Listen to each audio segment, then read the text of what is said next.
Hey, Hugh finally gets his guy, Derrick Nix. Your offensive coordinator is hired. The offensive staff, that's a wrap. It's finished. Everybody's in, and we're flying kites. Let's talk a little bit of a big portal edition. Finally goes public. We're going to have some fun. It's episode 11 of the Top Button Podcast. I'm your host, Charlie 5. Let's get buttoned up.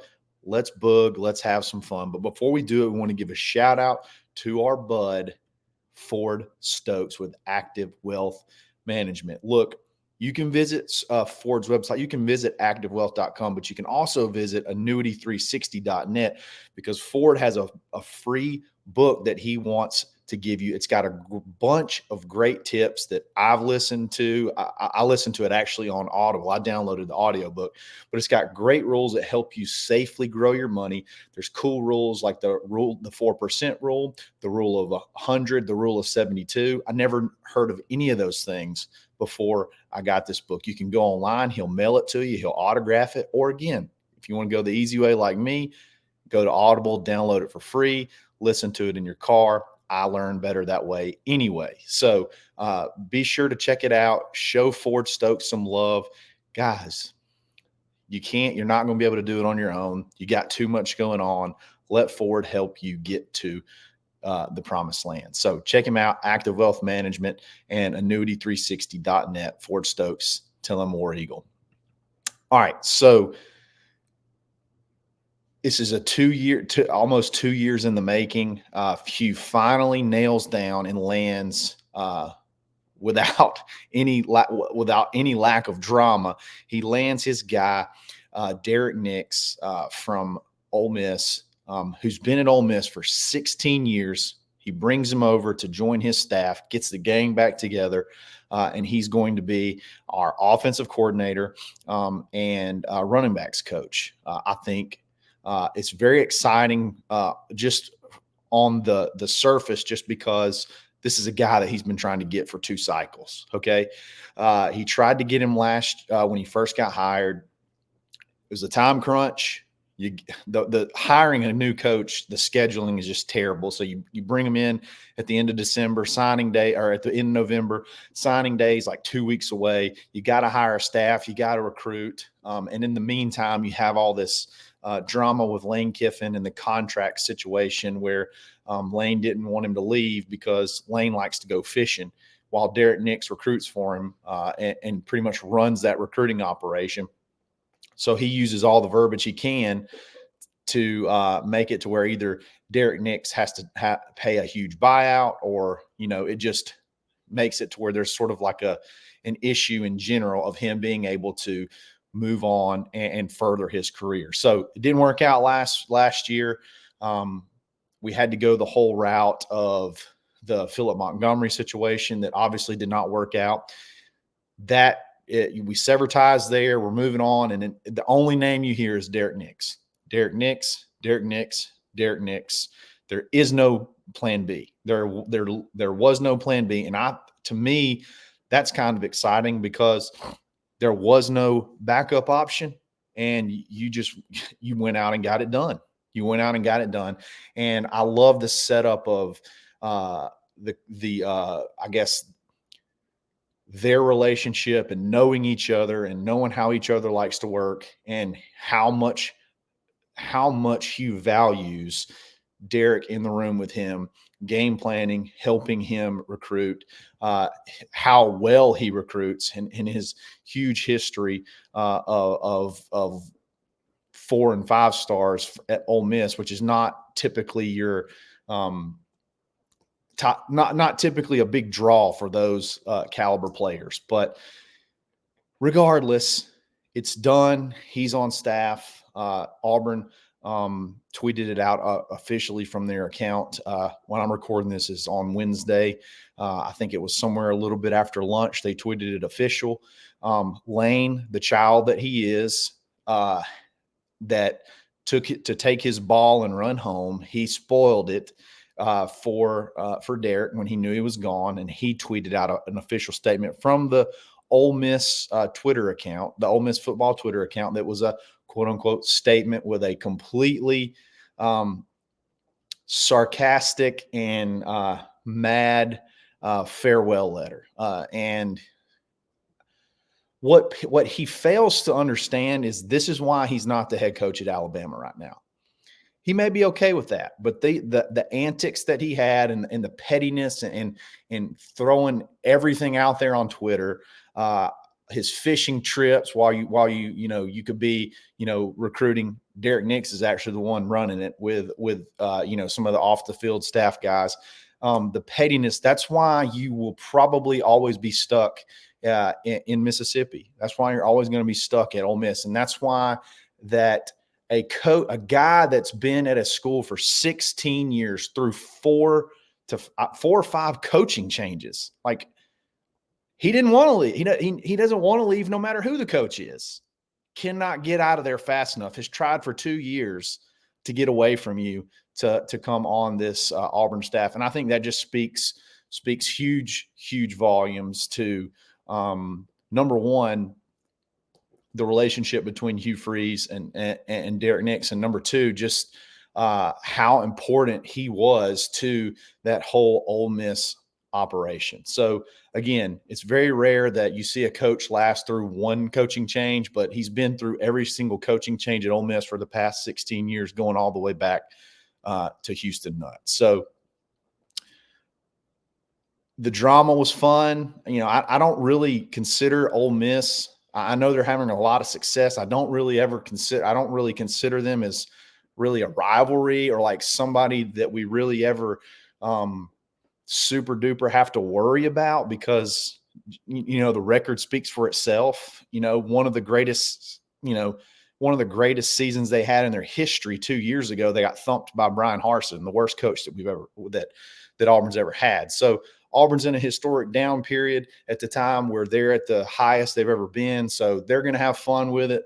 Lane's immature. He's going to roll with it. But regardless, no matter what they want to tell you, this one hurts. This one hurts. This was a huge cog in the wheel of their recruiting operation, and now he's going to be on the plains. He's from Alabama.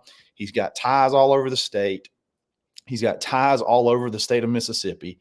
2 huge recruiting areas, obviously, for Auburn. And I'm excited. I'm excited. A wealth of knowledge, of coaching experience at the running back position. He's coached wide receivers. And then the familiarity with Hugh is just this is something to be excited about. This is something to be proud of. And I think this is something that's going to, after we took the emotional hit of losing, one of our heroes, Cadillac, and, Zach, another guy that's beloved, a player that was beloved at Auburn and then became a really good coach. After you lose, you have the emotional takedown of that. And then you turn around and you add a guy at the level of Derrick Nix that is going to be representing Auburn with pure class that he's always had since the beginning, and then a guy that can absolutely burn up the recruiting trail with a much bigger draw to sell, I guess, at Auburn University versus Ole Miss, from facilities, from tradition, from just fan base in general. I think it's just a better prestige. It's just a better product for him to sell, and we know he can sell. So I, for one, am absolutely elated. I wanted who Hugh wanted, and this is you understand. There was what other name was out there? There was no other name. Hugh was bound and determined this was going to get done. And once they got the contract situation and the drama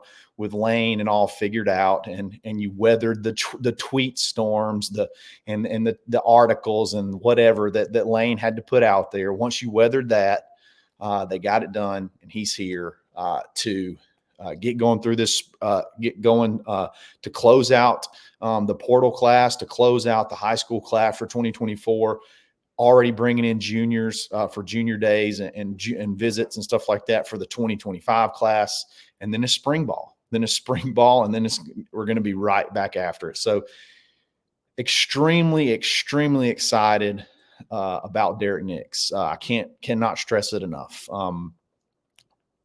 uh, in the light of also hiring Derrick Nix, Kent Austin, who was Hugh's offensive coordinator from Liberty, who was an off the field analyst for us, has been moved on field as quarterbacks coach. Okay. So your offensive staff is completely set. Your offensive staff, there's no more hires to be made. It's completely ready to go, ready to start hitting the trail, ready to start getting this team ready for the 2024-2025 season. So looking at last year's staff and looking at this year's staff, did we get better? It's plain and simple. Did we get better?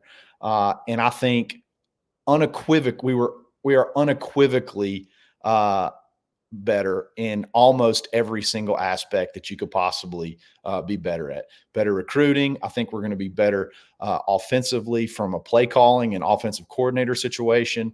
And then you can go position by position, young guys that are just having more time to get better at their craft, recruit better, build their reputation on the road. So just going down the list, your wide receiver coach doesn't change.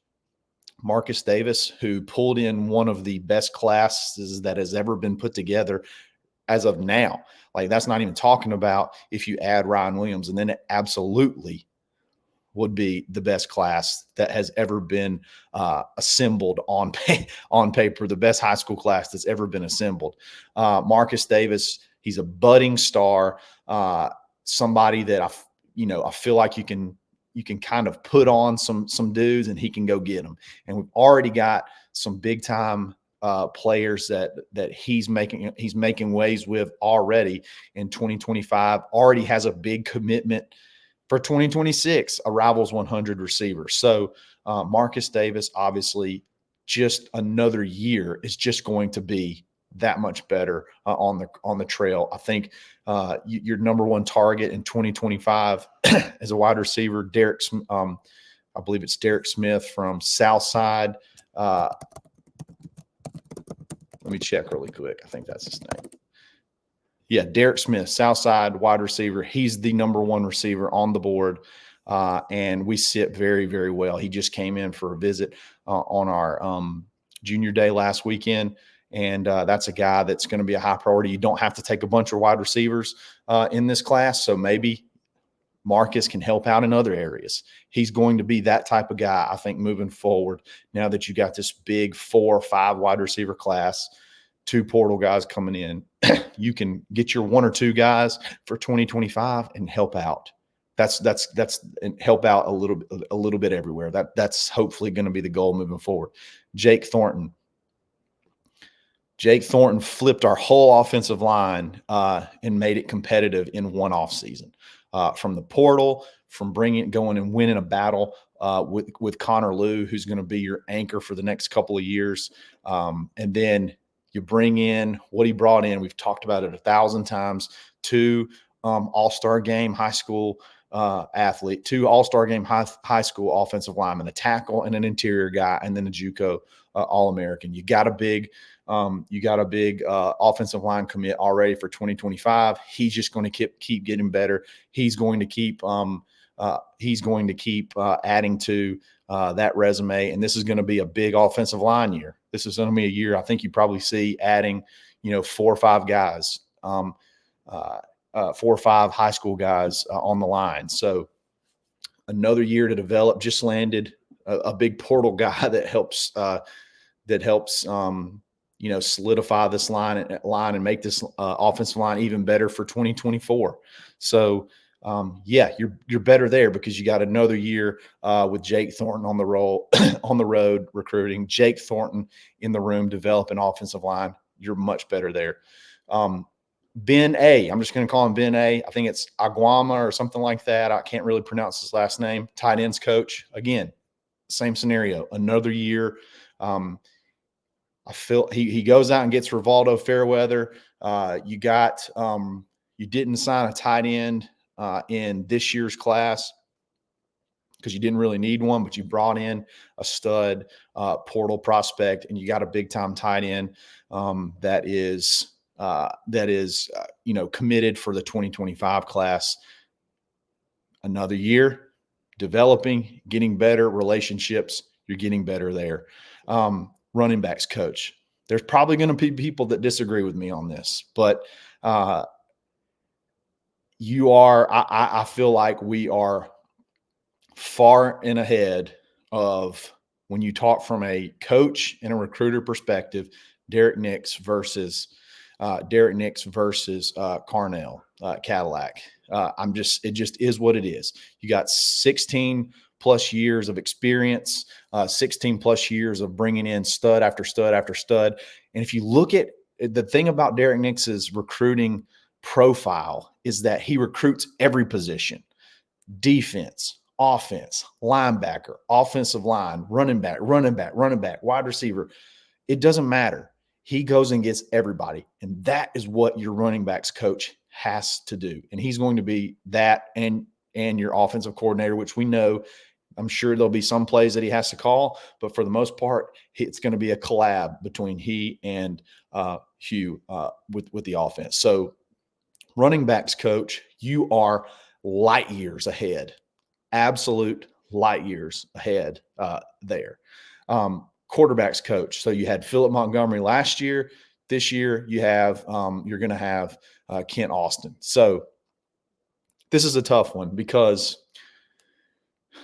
I think this is probably a wash just based off of because I think Philip Montgomery is a very good quarterbacks coach. I think he's coached some really great quarterbacks. But why I think you have a little bit of an edge in this scenario is that Philip was the offensive coordinator and the quarterbacks coach. So when you're coordinating the offense and calling the plays, that takes a little bit away from, you would think, from positional development. Okay. Positional development. Well, now you have a quarterbacks coach that's going to be a quarterback's coach. He's not going to be calling plays. He's not going to be running the offense. He's going to be working with the quarterbacks 100%. And that's what Kent Austin has always been really known for. And I think he's got a really good pedigree, a really good name. You saw what the year that Hugh was hired from Liberty, they got all the way down to their third quarterback.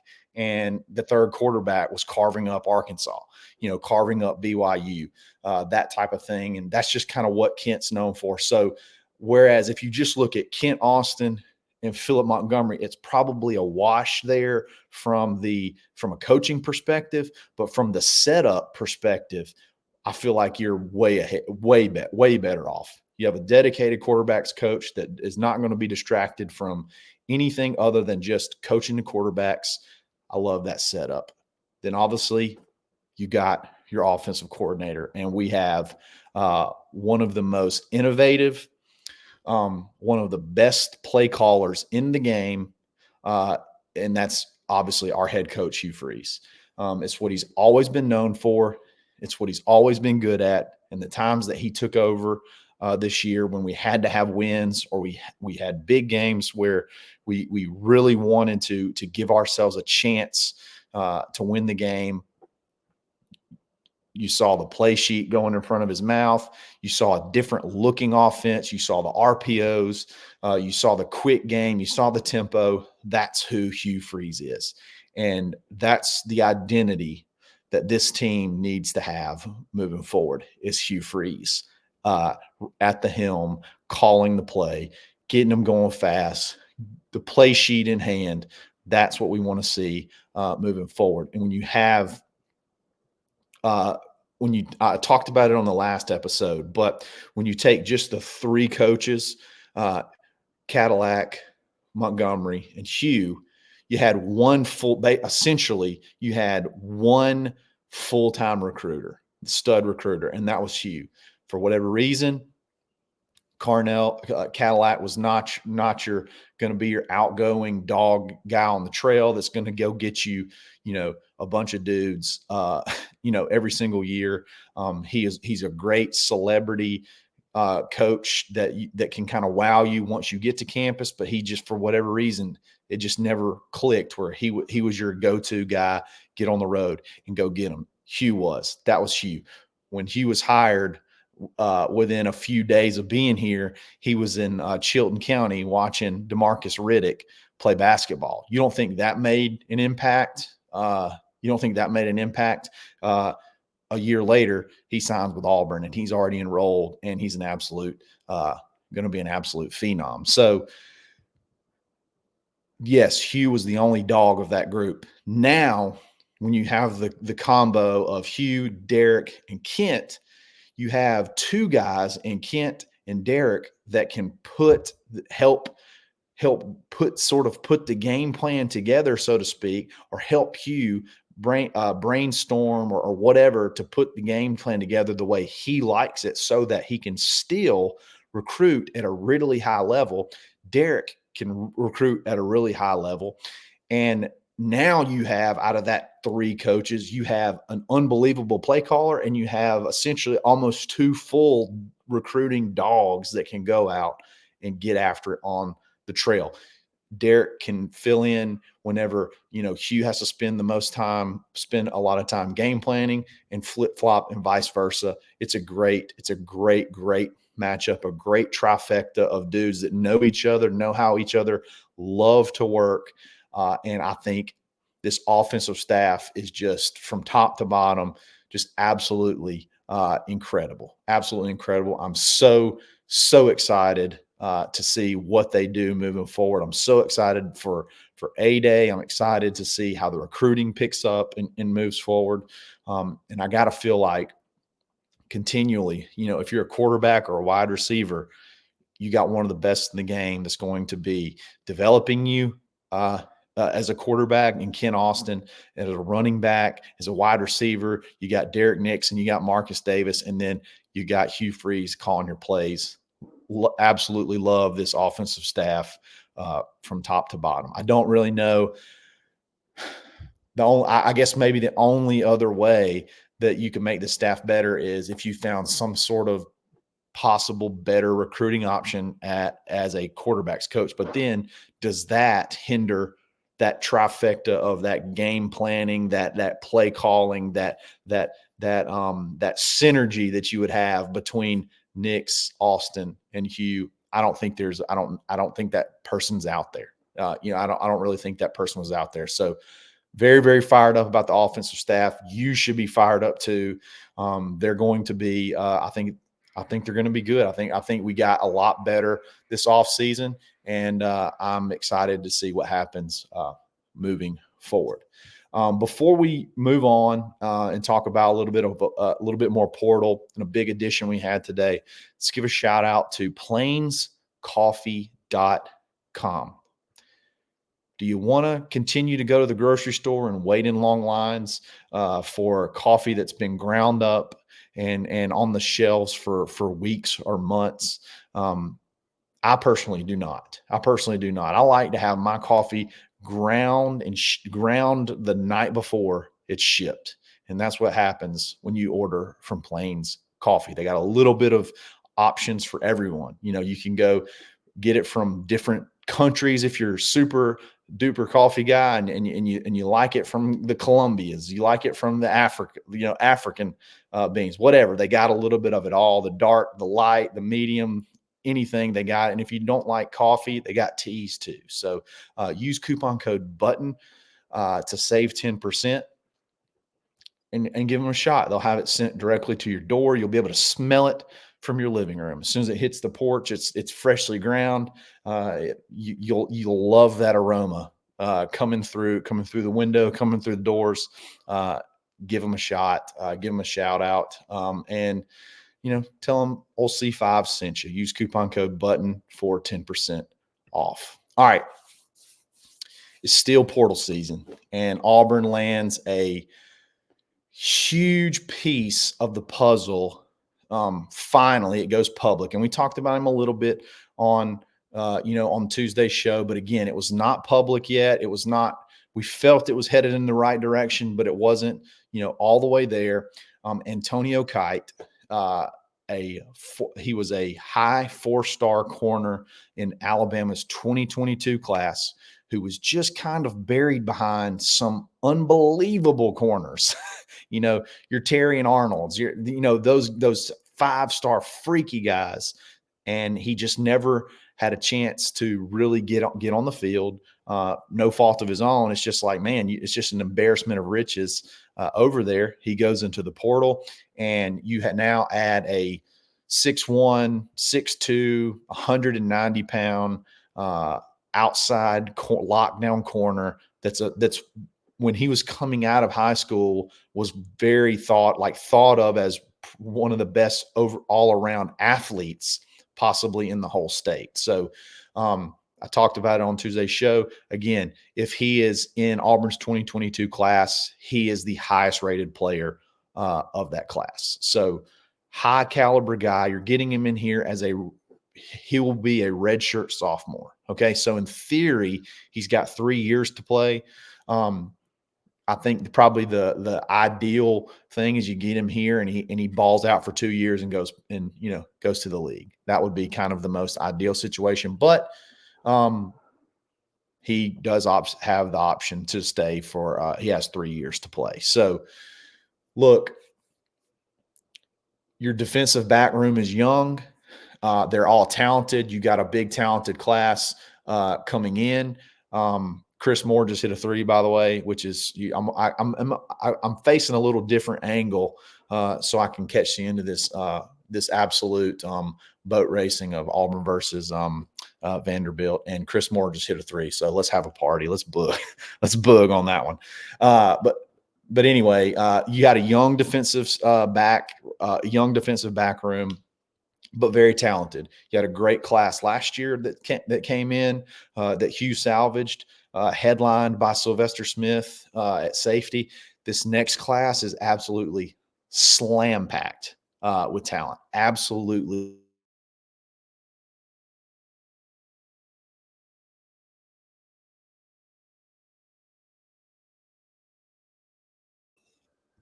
On brand, I'm going to have a little bit of internet difficulty here or there. So Jay Crawford, you're going to have to tase him to keep him off the field early. And then there's so many other talented kids that are in this class, but they're young. So you got to have some holdovers, a few little holdovers. Even Kahan Lee, who is going to be a starter, is going to be a true sophomore. So you're going to have some guys that, you're going to have fill-ins that are going to help bring these younger guys along. And this is another one that's just going to help us. Antonio Kite.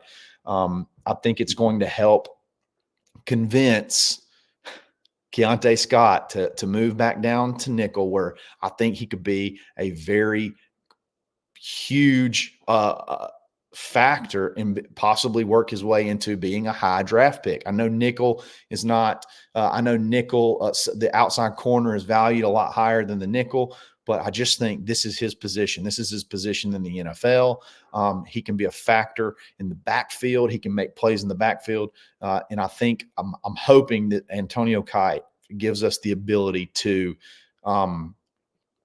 move Keontae Scott inside, and then you're going to have 2 very talented outside corners again. You could possibly have 2 lockdown corners on the outside for another season, and you may not. You possibly don't see a drop. You could possibly not see a drop off. They're that talented. Those kids are that talented, and with Kahan Lee's early playing time that he got and experience, and then you got Antonio Kite, who's learned from, let's just say it, the best DB coach that may have ever lived in Nick Saban for 2 years. That's going to bring in that experience. You could have a pretty salty defensive backfield, and the kite flying gifs and things like that, or GIF, whatever you want to call it. The kite flying gifs were great. And I think he's going to be, you fly a kite, but I think our defensive secondaries may be a no-fly zone moving forward. So the portal in general, although it's not another 20-man class like it was last year, and it was fun. You're getting commits like every other day because you had to add so many people to flip the roster. you still got some high quality guys in some positions that really are going to help move you forward, really help fill some holes and sort of just supplement this infusion of young high end talent that's coming in to Auburn over the next couple of years. So I'm not 1,000% sure the portal class for this early window is done. We will inevitably have to add some guys after spring. But I think if Auburn really wanted to, there is ways that they can get a couple of more guys in, possibly as late as next Friday. I know the 17th, the 5th day of class is your traditional last day to enroll, but there's some other stuff like on a case-by-case basis where you can get in as late as 15 days, which may end up being more closer to next Friday. So I got a sneaky suspicion there could be some visits this weekend. Let's just see how that plays out. I mean, you got Alabama guys going in left and right. You got the connections there with Charles Kelly, just possibly some of the guys that he's recruited, want to come check out Auburn now that the draw of going to Alabama or playing for Alabama is gone and Nick Saban. So that'll be something interesting to see. I think you possibly could have a couple of visitors this weekend, and then it's just continuing to build.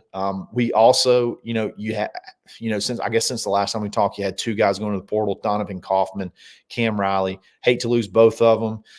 They're both, unfortunately, some depth pieces. And I think you got pretty decent replacements for those anyway. So there's not a ton to talk about there. I think the next big conversation that we're going to have in regards to portal, let's see how it plays out next week and if you add a couple of pieces. But I think the big talk is who leaves after spring and who's available, who's going to be available to add. That's going to be your next big conversation. It's going to be high school. Let's get this 2025 class rolling. I said, I expected several commits to start running off for the 2025 class.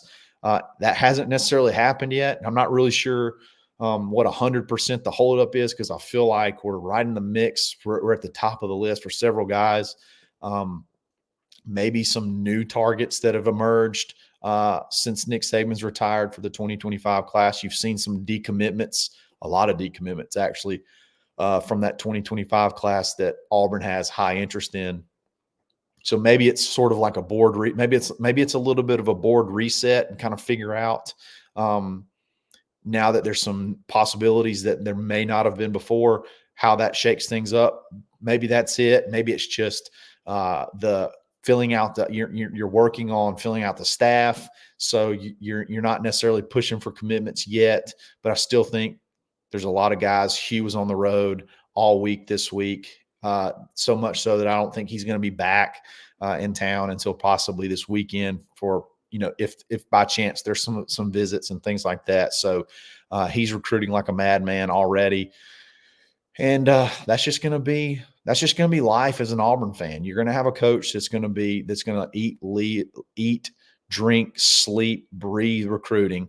And you're going to have a staff that's going to be right there behind him. And then hopefully everything works out and, Hugh, we have an explosive offense and, once we get this defensive situation figured out, which is not to me, not a huge necessity at the moment. I probably should have talked about this after I talked about the offensive staff, but there's really not much left to talk. There's really not much news per se to report on because I think you're still kind of waiting to see, what happens with Chris Kiffin. Do the Texans win again this weekend? CJ Stroud's playing unbelievable. So can they beat Can they beat Baltimore this weekend? And then do you have to make a call? Then you have to say, okay, look, we gave it 2 weeks. Let's just, let's move on to our second option or whatever that may be. and kind of get going and get rolling forward. So there's not much to talk about yet. There's just not much news there. And again, the necessity's not there because you know who's been promoted to on field and who's burning it up in the place of that open spot. That's your boy Trevon Reed, who is an absolute menace. He is a lurker on the trail. He will get you if you don't keep your eyes peeled. Like he's going to be working. He's going to be working the phones, working Twitter, working the trail on the road. Like the dude loves Auburn, and the dude is an absolute menace when he is unleashed. And I would say keep him on the road as long as you possibly can. Keep him on the road as long as you possibly can until it gets to the point where you got to have a coach in. You got to start analyzing the roster and game planning and preparing for spring. So let's see what happens this weekend. Let's see if Houston gets knocked off. I think they play on Saturday. How fast could something happen there? Do you pivot if they win to a DJ Durkin, who I think Alabama really wanted on staff before Nick Saban retired, journeyman offensive or defensive coordinator who's done some really good things at Texas A&M, recruited at a really high level at Florida, at Texas A&M, pretty much every stop he's been. Could you pair him with a Charles Kelly and that could be an elite, 1-2 punch, so to speak. Both of those guys have called plays, and both of those guys have recruited at a high level. Or does Houston get knocked off, and then you can get Chris Kiffin on the phone, get Chris Kiffin in here quick as another guy you can pair with Charles Kelly. They can bring a wealth of NFL knowledge as well as another dog on the trail, and a guy that Hugh really wants. He wants this guy so bad. So that makes me want him that bad because you don't just go. I just don't feel like you go get guys that are going to be a liability. Like you're going out if you're trying for the second time to get this guy, just like you were Derrick Nix. I want that dude. Because Hugh sees something. He knows something that we don't know. If you know what I'm saying. So this weekend's should be pretty fun. We got a big basketball game. You got Auburn Ole Miss, Flanagan coming back. That should be interesting. I'm anxious to see how he's received the crowd. You're going to be taking recruits to this game. You're going to be hosting at least juniors for the 2025 class. You're going to be hosting at least juniors, possibly some of those last minute, portal guys that maybe you can work through and get them in late. So, and then you still have, 20 plus days to see what Alabama players might go into the portal that could enroll in the summer. So there's a lot of action going on. I'm going to keep you up to date as best I can. I appreciate you guys for listening. Enjoy this. Don't let up on Lane Kiffin on Twitter. Let him have it. He asked for it. Okay, I'm not typically one to say, go stir it up on Twitter, but give it to him. Hand it to him. He asked for it. It was unprovoked, and he wanted to get in the mix with Auburn Twitter. So go ahead and hand it to him. It should be. It's a lot of fun. It's a lot of fun. I put one out there that kind of broke down his last week or so of not a ton of luck, and a lot of you guys liked it, and it got a lot of traction. So, and it made several of them mad. So have fun with that. And we'll get back, talk about the weekend on Tuesday. So I appreciate it, guys. Thanks for listening again. This is episode 11 already of the Top Button Podcast. Stay button, War Eagle.